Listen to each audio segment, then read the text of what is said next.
혐의를 부인해오던 대전 은행강도 살인 사건의 피의자 이승만이 자신이 총을 쏘는 등 범행을 주도했다고 경찰에 진술했습니다.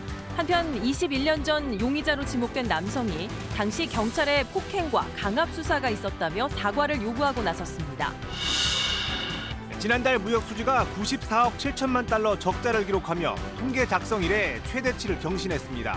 에너지 수입이 급증한 반면 반도체 수출은 부진했기 때문인데 5달 연속 적자는 금융위기 이후 14년 만입니다. 고금리, 고물가 상황 속에 지역 공공요금도 줄줄이 인상이 예고되고 있습니다. 대전시가 택시요금과 상하수도 요금 인상을 검토하고 있습니다. 초강력 태풍 흰남노가 일본 오키나와 부근에서 세력을 키우고 있습니다. 이 태풍의 간접 영향으로 제주와 남해안에는 오늘부터 많은 비가 예보됐고 다음 주 초엔 부산에 접근할 전망입니다.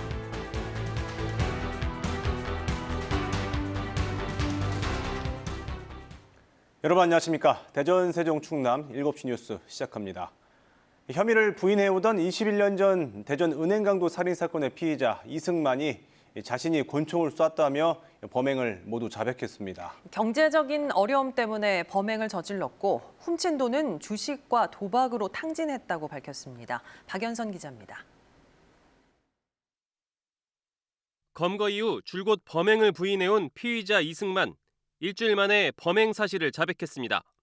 2001년 12월 21일 국민은행 수납과장을 쏜 것도 사건 발생 2달 전 권총을 빼앗으려 경찰을 차로 친 것도 자신이라고 진술했습니다. 공범 이정학이 자신은 조력자일 뿐이라고 자백한 진술과 일치하는 부분입니다. 1990년대 말 불법 테이프 도매업을 하다 적발된 이승만은 교도소를 들락이면서 경제적 어려움을 겪게 되자 은행 강도를 결심한 것으로 알려졌습니다. 범행에 사용했던 권총은 대전 동구의 야산에 묻었다가 재개발 소식이 들리자 2008년 수거해 망치로 잘게 부숴버렸다고 진술했습니다. 총을 바다에 버렸다는 이정학 진술과 엇갈립니다. 각각 나눠 가진 액수에 대해서도 진술이 엇갈리고 있는데 훔친 돈은 주식과 도박으로 탕진한 것으로 알려졌습니다. 도주 경로에 대해서도 기차로 달아났다는 이정학과 본인의 차량을 이용했다는 이승만의 진술이 달라 추가 조사가 필요합니다. 검찰 송치 이후에도 검찰과 협력하여 공범 여부, 여죄 등 필요한 수사를 계속 이어나가겠습니다. 경찰은 이들이 당시 용의자로 체포된 3명과는 관련이 없음을 재차 확인하고 추가 공범 또한 없는 것으로 보인다고 설명했습니다. KBS 뉴스 박연선입니다. 네, 이렇게 진범이 잡히고 또 범행 수법에 대해 자세한 진술까지 나왔지만 그렇다고 이번 사건이 마무리되는 건 아닙니다. 경찰은 오늘 추가 브리핑에서도 21년 전 범인으로 몰려 법정에 섰던 이들에 대해선 언급을 피했습니다. 당시 용의자들은 경찰에 강압 수사를 주장해 무혐의로 풀려났지만 진범이 잡히지 않아 20년 넘게 누명을 쓴 채 살아야 했습니다. 당시 용의자 중 한 명을 KBS가 단독으로 만났습니다. 백상현 기자입니다. 2001년 사건 발생 이후 경찰이 지목한 용의자는 20대 남성 3명. 사건 발생 8개월 만에 검거로 언론의 주목을 받았지만 증거가 없었고 용의자들이 강압 수사를 주장해 무혐의로 풀려나면서 미제 사건이 됐습니다. 그로부터 20여 년이 지나 지금의 피의자가 잡힌 뒤에야 경찰은 당시 용의자들이 사건과 관련 없다는 점을 인정했습니다. 사과는 없었습니다. 당시 20살이었던 김모 씨, 41살이 된 김 씨는 검거 당시 상황을 어제 일처럼 기억했습니다. 무작정 대전에 있는 경찰 기동대로 끌려간 뒤 수갑을 찬 채 마구잡이 폭행을 당했다고 했습니다. 목 뒷부분하고 허리, 가슴, 그다음에 살이 바깥으로 보이지 않는 그런 곳을 집중적으로 일단 때렸고요. 자신은 범인이 아니라고 소리쳤지만 더 심한 폭행이 뒤따랐다고 말합니다. 말아놓은 그 부위를 때리는데 그 몇 대 맞으니까 진짜 미칠 것 같더라고요. 김 씨는 이런 폭행이 엿새 동안 이어졌고 거짓 진술서를 쓰도록 강요받았다고 주장했습니다. 너 거기에서 연로 갔잖아. 다시 써. 하고 종이 또 다시 바꿔갖고 다시 처음부터 다시 쓰라고. 근데 어느 정도 써놨으면은 나중에 와서 네가 쓴 거에 대해서 지금 이제 보지 않고 얘기를 해봐. 결국 김 씨는 허위 자백을 했고 강도살인 혐의로 구속영장이 신청됐지만 법원에서 증거불충분으로 풀려났습니다. 하지만 진범이 잡히지 않아 21년 동안 누명을 쓴 채 살아야 했습니다. 김 씨가 바라는 건 경찰의 사과입니다. 우리가 아니었다는 게 지금 결과가 나온 거잖아요. 그러면 지금이라도 당연히 나와가지고 사과해야 되는 게 맞는 거고. 하지만 대전경찰청은 폭행이나 강압 수사와 관련된 당시 수사 기록이 남아있지 않다며 공식 사과를 거부했습니다. KBS 뉴스 백상인입니다. 여야가 이사나 상속 등으로 불가피하게 주택 2채를 보유하게 된 일시적 2주택자의 종부세 부담을 덜어주기로 합의했습니다.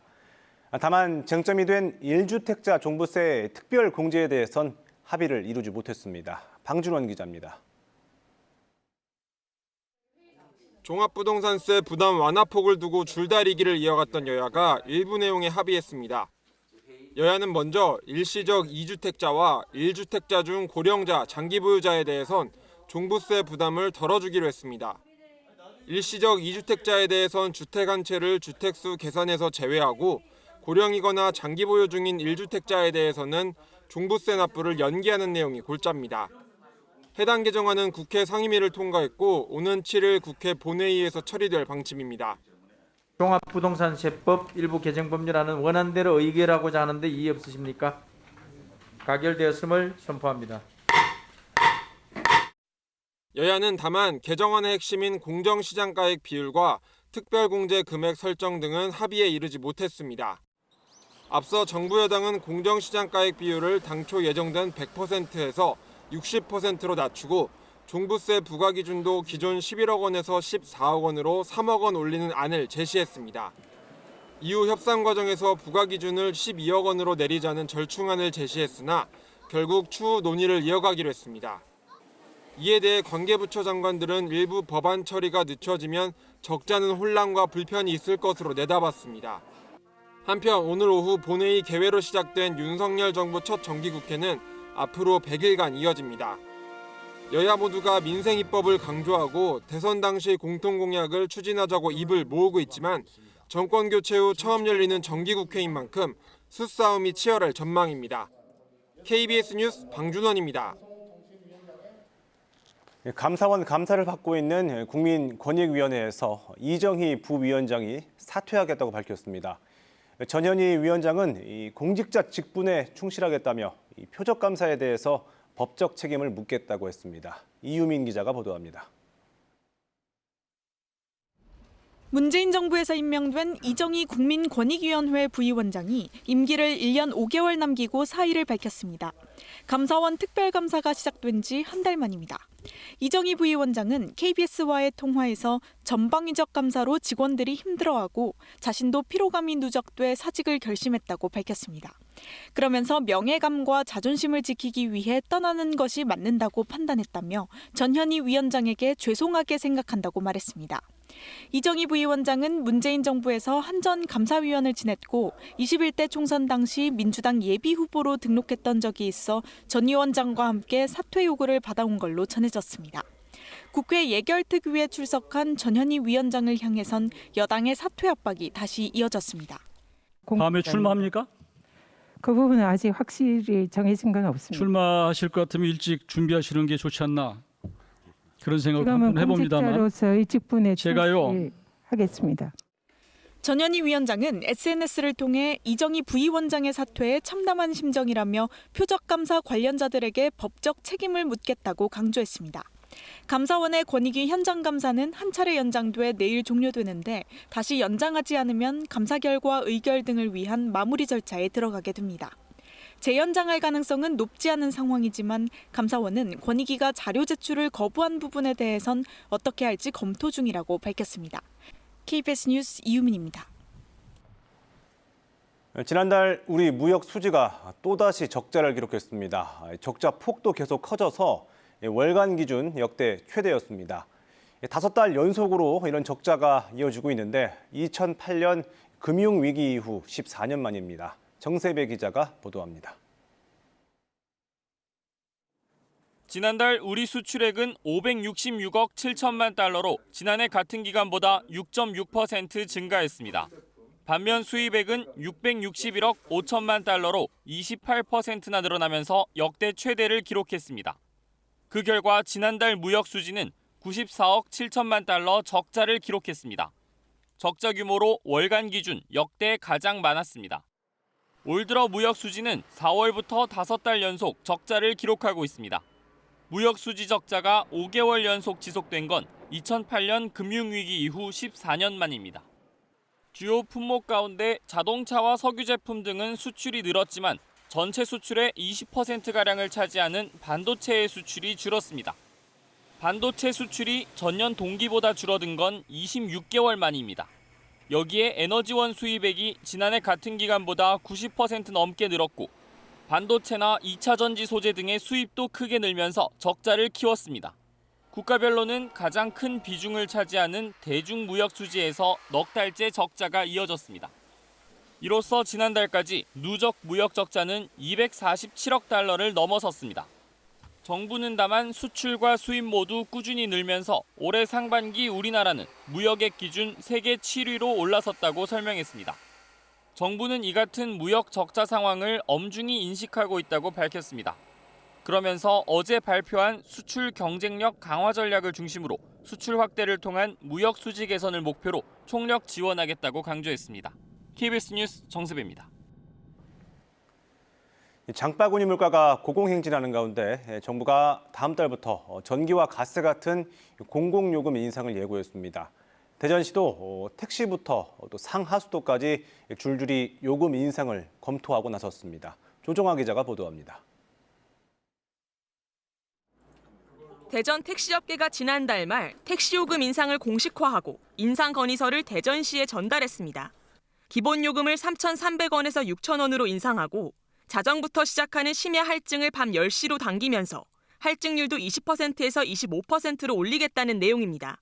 치솟는 기름값과 인건비 탓에 운송원가가 급등해 현재 수입으로는 생계 유지가 어렵다고 이유를 설명했습니다. 택시기사들의 수입이 열악하다 보니까 배달이나 택배로 많은 기사들이 빠져나가서 회사를 정상적으로 운영하기가 어려운 상황입니다. 대전시는 관련 연구 용역을 진행해 내년 초 요금 인상 여부와 폭을 확정할 계획입니다. 택시에 이어 각종 공공요금도 들썩이고 있습니다. 상하수도 요금은 요금 인상 용역이 마무리돼 담당 부서들과 협의에 들어갔고 도시가스 요금 또한 인상 여부를 검토 중입니다.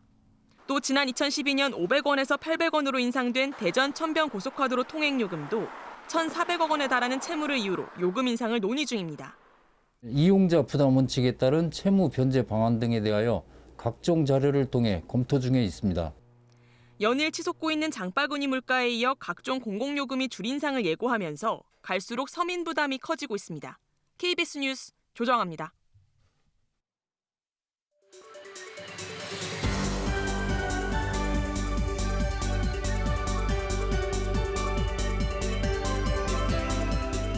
뉴스의 깊이를 더하는 시간 뉴스 더하기 김현수입니다. 영수증 드릴까요? 편의점이나 가게에서 물건을 살 때 자주 듣는 말입니다. 저는 꼭 필요한 경우가 아니라면 안 주셔도 됩니다 라고 답할 때가 많은데요. 그런데 저처럼 이렇게 물건 사고 영수증 안 챙기는 분들, 오늘부터 일주일 동안은 영수증 꼭 챙기시는 게 좋겠습니다. 왜냐하면요, 상생 소비 복권, 일주일 동안 영수증이 복권이 되는 마법이 일어납니다. 중소벤처기업부가 전국민 소비축제로 진행하는 7일간의 동행축제, 이 행사 중 하나로 준비한 건데요. 오늘부터 7일까지 전통시장이나 식당, 가게 같은 소상공인 판매점에서 3만 원 이상 구매한 영수증이 있다면 상금이 걸린 복권 추첨에 응모할 수 있습니다. 물론 취지에 따라 온라인 쇼핑몰이나 유흥업소, 대형마트 같은 곳에 영수증은 응모할 수 없고요. 현금 영수증이나 카드 구매 영수증으로 한 장당 한 번만 응모할 수 있는데요. 아무래도 가장 궁금한 것, 당첨 금액이겠죠. 사실 로또 같은 복권은 승자 독식이죠. 소수의 1등이 거액의 당첨금을 가져가는 구조인데 이 상생 소비 복권은 그렇지 않습니다. 총 12억 원의 당첨금을 3,500명이 나눠 갔는데요. 1등 당첨금 100만 원, 500명에게 돌아가고요. 2등 당첨금 50만 원은 1,000명, 3등은 당첨금 10만 원이 모두 2,000명에게 주어집니다.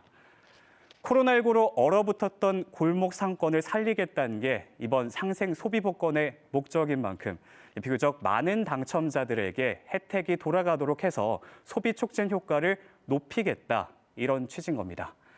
그래서 응모를 여러 번 해서 당첨 확률을 높일 수는 있지만 중복 당첨이 되는 경우에는 가장 높은 등수 하나만 인정됩니다. 저도 오늘 점심 식사 후에 직접 응모해 봤는데요. 응모 방법은요, 행사 기간 내 인터넷 주소창에 상생소비복권.kr 이렇게 입력하셔서 영수증을 등록하면 되고요. 이번 달 셋째 주에 전자추첨으로 당첨자를 결정해서 통보한다고 합니다. 이 영수증 복권이 어려운 시기 소비 촉진의 마중물이 돼주면 좋겠지만 일각에선 우려의 시선도 있습니다. 지금 나와 있는 이 정책 그 내용을 들여다보면 관련된 명수라던가 이런 것들이 너무 소규모여서 사실 국민들이 이것을 기대하고 소비를 늘릴 것이라고 기대하는 것 자체가 저는 어불성설인 것 같습니다. 이렇게 기간이 짧고 또 홍보도 잘 안 돼 있다 보니까 상생, 이 말 그대로 소비자와 소상공인에게 얼만큼 도움이 될 수 있을지 의문이 들기도 하고요. 또 요즘에는 환경보호를 위해 종이 영수증을 없애는 추세라고 지적한 누리꾼도 있었습니다. 그래서 저희 제작진이 직접 소상공인 시장진흥공단에 문의를 해봤더니 오프라인 소상공인 매장에서 구매한 거라면 전자영수증도 응모 가능하다라고 답변을 받았습니다. 총 12억 원이 걸린 상생 소비복권. 신용카드 사용하시는 분들은 요즘 신용카드 앱에서 전자영수증이 자동으로 발급되니까요. 환경 보호를 위해서 종이 영수증 따로 받지 말고요. 전자영수증 통해서 복권 응모하시면 좋을 것 같습니다. 지금까지 뉴스 더하기였습니다.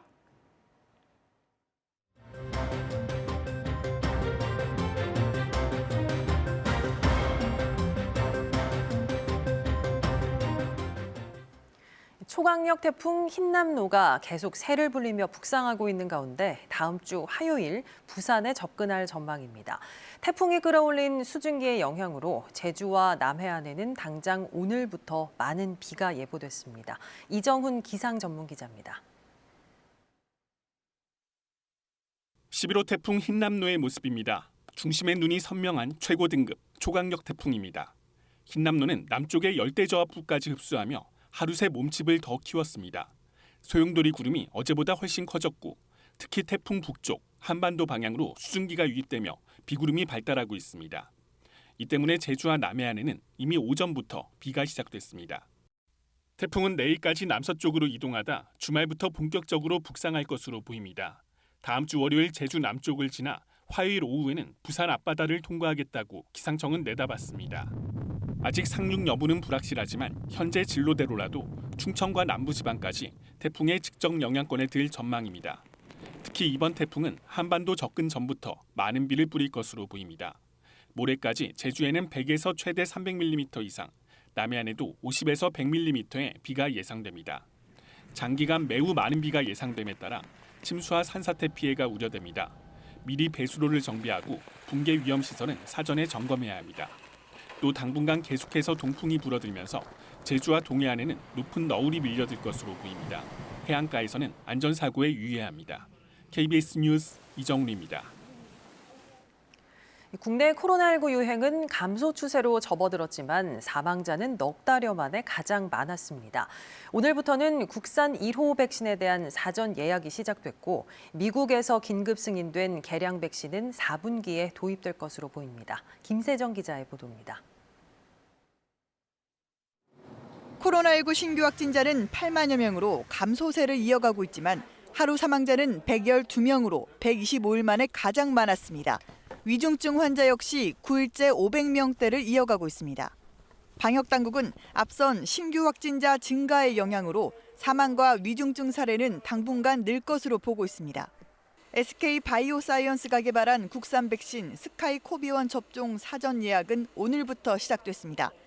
아직 백신을 접종받지 않은 18살 이상 성인이 대상으로 다음 주 월요일부터는 당일 접종도 가능합니다. 또한 노바백스 백신의 접종 연령은 기존 18살 이상에서 12살 이상으로 확대됩니다. 연령에 따라 기초 접종과 추가 접종 모두에 활용됩니다. BA4나 BA5 등 변이 바이러스에도 효과가 있는 개량 백신은 4분기 중 국내에 도입됩니다. 이가 백신의 도입과 접종까지는 상당 시일 소요됩니다. 따라서 이가 백신을 기다리기보다는 건강 취약계층은 대상군별로 공고 기준에 맞게 접종에 참여하여 주시길 당부드립니다. 토요일인 모레 0시부터는 국내로 들어오는 입국자에 대한 입국 전 코로나19 검사가 중단되고 입국 뒤 하루 안에 받아야 하는 PCR 검사 의무만 유지됩니다. 다음 주 금요일부터 시작되는 추석 연휴 기간 전국 고속도로 통행료는 면제가 추진되고 휴게소와 버스, 기차 안에서 실내 취식도 허용됩니다. 고속도로 휴게소 9곳에선 누구나 무료로 PCR 검사를 받을 수 있습니다. KBS 뉴스 김세정입니다. 지역의 코로나19 신규 확진자 수는 7천여 명으로 집계됐습니다. 오늘 0시 기준 신규 확진자 수는 대전 2,600여 명, 세종 600여 명, 충남 3,700여 명 등 모두 7,125명입니다. 사망자는 충남에서 6명 발생했습니다. 대전에서 보관 중인 방사성 폐기물, 전국에서 보관량이 2번째로 많습니다. 양도 양인데 원전이 있는 지역에 준할 만큼 관련 시설도 있지만 시민 안전을 보호하기 위한 정부 예산 지원은 전무한 실정입니다.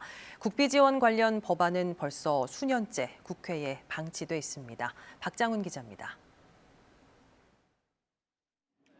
현재 대전에 보관 중인 방사성 폐기물은 사용 후 핵연료인 고준위 방패물 4,248kg과 중저준위 방패물 39,900여 드럼, 약 70%가 있는 원자력 연구원은 해마다 400여 드럼씩 경주 처분장으로 옮기고 있습니다. 문제는 보관량이 워낙 많고 연구용 하나로 원자로도 있지만 안전관리나 주민보호를 위한 정부 예산 지원은 전혀 없다는 겁니다. 2015년 방사능 방제법 개정으로 방사선 비상계획 구역이 하나로 원자로 반경 1.5km로 확대되면서 지자체 책임과 의무만 커졌습니다. 발전소 주변 지역법으로 기장, 울주 등 6곳이 344억 원, 지방세법으로 부산, 울산 등 9곳이 1,337억 원의 국비를 받는 것과는 대조적입니다. 지원을 못 받는 대전 유성구와 다른 15개 기초단체가 원전 동맹을 맺고 원자력 안전 교부세 신설을 추진하는 것도 이 때문입니다. 하지만 민주당 이상민 의원 등이 발의한 관련 개정 법안은 국회에 계류 중입니다.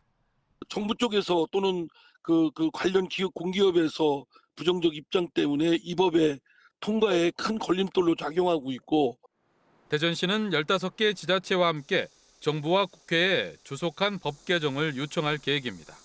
개정이 돼서 국비가 확보가 된다면 주민 보호 지원 사업들을 안정적으로 추진할 수 있을 걸로 보고 있습니다.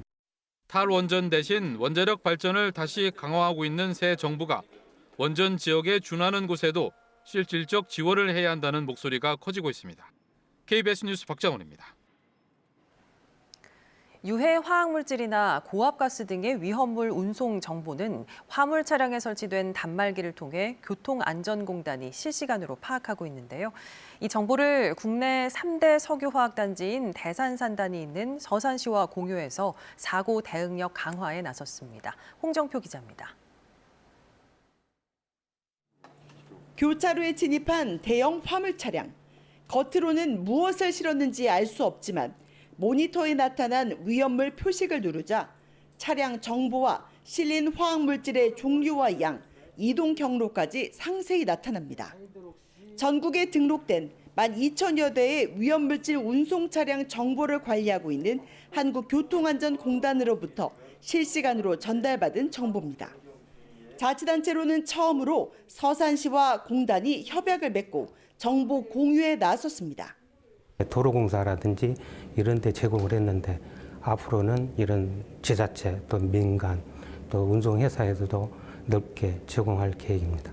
국내 3대 석유화학단지가 있는 서산은 하루 평균 500여 대의 화물 차량이 위험물질을 싣고 마을을 관통해 지나다니고 있습니다.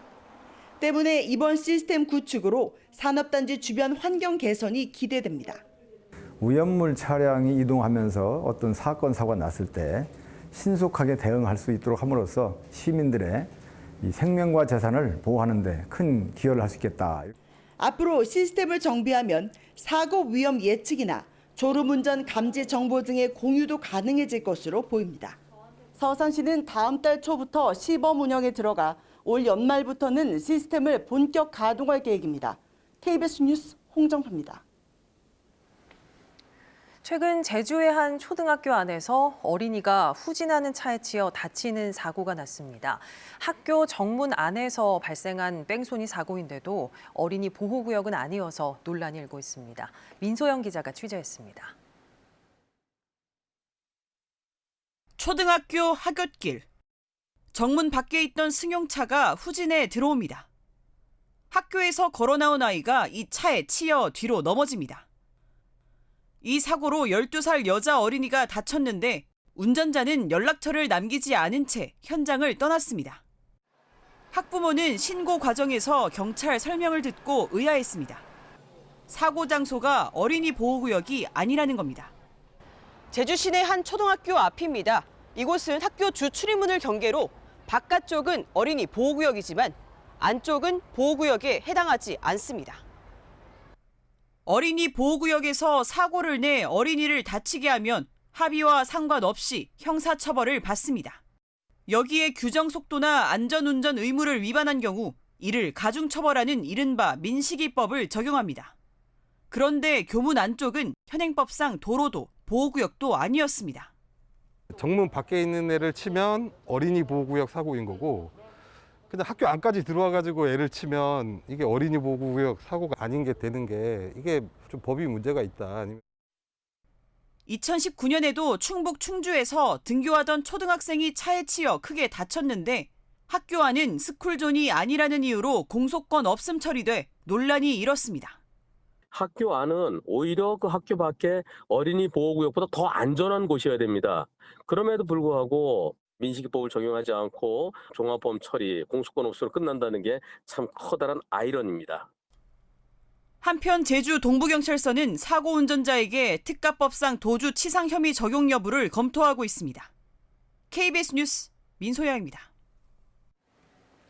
다음 소식입니다. 집중호우가 쏟아질 때, 산불이나 지진이 났을 때 위급한 현장의 소식을 그 누구보다 빨리 전한 건 바로 시청자 여러분이었습니다. 한 해 8만 건 넘는 제보는 KBS 뉴스의 밑거름이 됐습니다. KBS는 오늘 시민 기자상 3명을 선정했습니다. 이도윤 기자입니다. 지난달 9일 계속된 폭우로 산사태가 우려됐던 상황. 빗물을 퍼내고 흙을 치우는 이들은 인근 아파트 주민들입니다. 새벽 1시가 넘은 시각이었지만 주민 40여 명이 힘을 합쳐 비 피해에서 벗어날 수 있었습니다. 선행을 해주신 이런 모습은 널리 알려서 조금 더 따뜻한 사회가 됐으면 좋겠다는 생각으로 제보하게 되었습니다. 시민 기자들이 특히 빛날 땐 급박한 재난 상황입니다.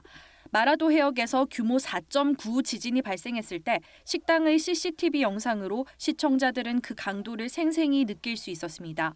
당시 제주도에는 처음으로 그런 정말 진동이 엄청 심했거든요. 그래갖고 우선 생각나는 게 제보더라고요. 경남 밀양 산불 당시엔 직접 생방송에 참여해 긴박한 순간을 전하기도 했습니다. 이게 산 뒤편에서 난 불이 지금 능선을 타고 앞으로 지금 계속 내려오고 있는 상황입니다. 아빠 목소리가 TV에 나와가지고요. 신기했어요. 지난 1년간 KBS에 접수된 제보는 8만 7천여 건. 특히 간편한 스마트폰 제보가 전체의 54%를 차지했습니다. 바로 찍어서 올리는 데까지 이제 2, 3분도 안 걸리니까. 카카오톡 검색창에서 KBS 제보를 검색해 친구 추가를 누르면 간단히 제보할 수 있습니다. KBS 뉴스 이도윤입니다.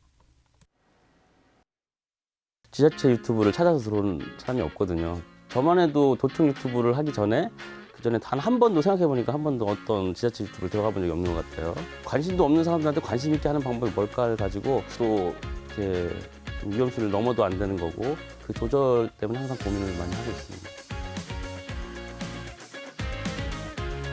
안녕하세요. 충남도청 공보관실 뉴미디어팀에서 유튜브 영상 제작 관리를 하고 있는 이선민 주무관이라고 합니다. 뉴미디어팀에서 일하고 있는 정진우 주무관이라고 합니다. 충청남도에서는 말이요 75세 이상은 다 무료 공짜요 보습이 없어. 우리 동네로 갑시다. 저 영감태가 노망 있는 게 충청남도보다 더 좋은 데가 없어. 어지간하면 샥시 충청남도서 영감태가 이렇게 찍어도 그 유튜브 조회수가 200만이 넘었어요. 이 정도면은 굉장히 좀 인기를 끌었다 이렇게 봐도 될 것 같은데 어떻게 예상을 하셨어요? 예상을 못했죠. 매일 볼 때마다 막 오르는 거예요. 뭐 한 10만 회까지는 성공했다고 좋아했는데 이제 100만 회가 넘으니까 이제 이게 뭐지 싶기도 하고 또 200만 회가 넘으니까 이제 무서워지기까지 하더라고요. 거짓말 안 하고 주식 보듯이 계속 체크를 하고 있더라고요. 그래서 한 달 내내 아마 되게 얼굴이 되게 웃는 상. 한 10분에 한 번씩 조회수를 계속 보더라고요. 트렌드를 따라가야 되고 그러다 보니까 진짜 수없이 공부하고 뭐 책 보고 TV 보고 영화 보고 뭐 사람들 얘기 듣고 다른 데 뭐 하나 보고 계속 공부를 해야지 겨우 견딜 수 있는 거고. 근데 그래도 제가 하나 가지고 있는 주관이 있다면은 저는 영상의 힘은 진정성이라고 보거든요. 제가 그건 진심이야, 진심. 그렇게 그런 시각으로 좀 볼 수도 있는데 저는 되게 트렌디한 어쨌든 그 유튜브는 소비가 엄청 빠르거든요. 그거 따라가려고 하루 종일 유튜브 보고 요즘 어떤 게 대세인가 어떤 게 유행인가 트렌드를 따라가려고 하는 그게 제일 어렵습니다. 근데 그 트렌드를 따라가서 뭔가 제작하고 나오면 그 트렌드 또 이미 지나가 있고. 공영방송이고 이제 뭐 지상파지만 이런 식으로 좀 콘텐츠나 뉴스 프로그램을 좀 했으면 좋겠다라는 뭐 그런 바람이랄까? 조언? 뭐 좀 있을까요? 그런 게? 요즘 플랫폼 많아지니까 오히려 더 그냥 힘드시겠어요. 시청률도 많이 빠지고 막 그래가지고. 오히려 왜 저한테 질문을 하세요? 질문 중에 이게 제일 어렵더라고요. 이게 문제가 TV를 좀 안 보게 돼요. 저만 해도 TV 보는 횟수가 갈수록 주는데요. 이제 워낙에 플랫폼도 많고 콘텐츠도 많으니까 이것도 뭐 안 한 건 아닌데 안 해왔던 건 아닌데 시청자들이 직접 참여해서 뭐 뉴스를 직접 가공하는 형식의 뭐 콘텐츠를 만들어 본다든지 이런 형식이 어떨까. 아무튼 참여가 좀 많이 되는 게 있다면 더 보게 될 것 같긴 합니다. 일단 공무원들에 대한 좀 편견이 많아요. 누구보다 열심히 하는 사람도 많고 자기를 희생해가지고 공적으로 하는 사람도 있고 그런 진짜 공무원들 얘기를 좀 이렇게 드라마화해서 좀 연작으로 웹드라마를 한번 만들어보는 건 어떨까 그런 생각을 하고 있습니다. 저도 비슷하긴 합니다. 요즘 그 공무원들에 대한 편견을 좀 깨고 싶기도 하고 재밌게 좀 풀어낼 수도 있을 것 같거든요. 생각하는 것만큼 그렇게 녹록지 않다. 이런 것들을 좀 콘텐츠로 좀 풀어보고 싶긴 합니다.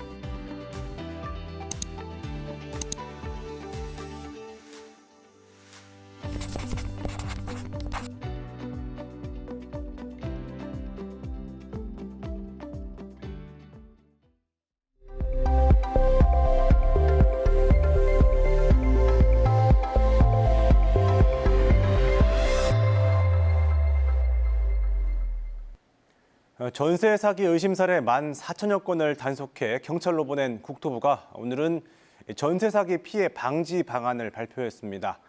악성 임대인 명단과 함께 임대인의 국세 체납 여부 등의 정보 공개가 추진됩니다. 아울러 전세 사기 피해자에겐 1%대 저금리 대출이 지원될 예정입니다. 계현우 기자입니다. 국토부는 우선 임대인과 임차인 사이 정보가 비대칭하다며 그 격차를 메우는 방안을 제시했습니다. 자가진단 안심전세 앱을 구축해 보증금을 상습적으로 반환하지 않은 악성 임대인 명단과 임대보증 가입 여부 등을 공개하겠다고 밝혔습니다. 또 전셋집이 경매에 넘어갈 경우 임차인 보증금보다 우선 변제될 수 있는 체납 국세 여부 정보도 계약 전 요청할 경우 의무 제공토록 하겠다고 했습니다. 국토부는 임차인의 대항력 강화를 위한 방안도 제시했습니다. 대항력이 발생하기 이전까지 임대인이 추가 담보 제공을 금지하는 특약 내용이 표준 계약서에 들어가도록 강제하겠습니다. 시세 확인이 어려워 깡통 전세 위험성이 있는 신축 빌라의 경우 공정한 가격 산정 체계를 마련하겠다고 했습니다. 의뢰인과 평가사 간 결탁이 없도록 감정평가 시 감정평가사협회 추천제를 활용하고 공시가 적용을 기존 150%에서 140%로 낮추겠다 했습니다. 전세가율이 높은 지역도 점검하고 공개하겠다고 밝혔습니다. 국토부는 전세 사기 피해자 지원책으로는 내년부터 주택도시기금을 활용해 가구당 대출한도 1억 6천만 원에 연 1%대 저리대출을 지원할 예정이라고 했습니다. 전세 피해 발생 시 보증금을 대신하는 허그 보증상품 가입률을 높이기 위해 청년 등을 대상으로는 보증료를 추가 지원하겠다고 밝혔습니다. 국토부가 경찰로 보낸 전세 사기 의심 사례는 1만 4천 건. 국토부는 앞으로도 분기별 자료 제공 등 상시적 공조 체계를 구축하고 전세 사기 공모 임대 사업자와 공인중개사 등에 대한 처벌과 벌칙을 강화하겠다고 밝혔습니다. KBS 뉴스 개헌우입니다. 청양군과 부여군에 이어 보령시가 특별 재난지역으로 추가 지정됐습니다. 정부는 지난달 집중호우 피해 조사 결과를 반영해 보령과 서울시 동작구 등 전국 7개 시군구를 특별 재난지역으로 추가 지정했다고 밝혔습니다. 지난달 집중호우로 보령에선 농경지 272헥타르가 물에 잠겼고 또 지방 하천과 소하천 등 공공시설 100여 건이 침수돼 45억 원의 피해가 났습니다. 민주노총 건설노조 대전 세종지부는 대전시청 앞 보라매 공원에서 집회를 열고 임금 인상과 건설안전특별법 제정을 촉구했습니다. 이들은 윤석열 정부가 건설자본과 재벌들은 옹호하면서 노동자들이 죽지 않기 위해 만든 중대재해처벌법을 무력화시키고 있다고 주장했습니다. 노조원들은 집회에 앞서 대전시청 일대 3km를 행진했습니다.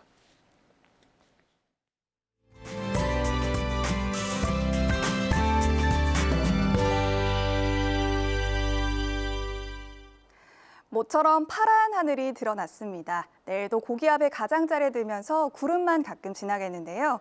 다만 새벽부터 아침 사이 내륙 일부 지역에 안개가 끼겠고요. 내일부터 충남 서해안과 고지대를 중심으로 바람이 강하게 불겠습니다. 시설물 관리에 유의하시기 바랍니다.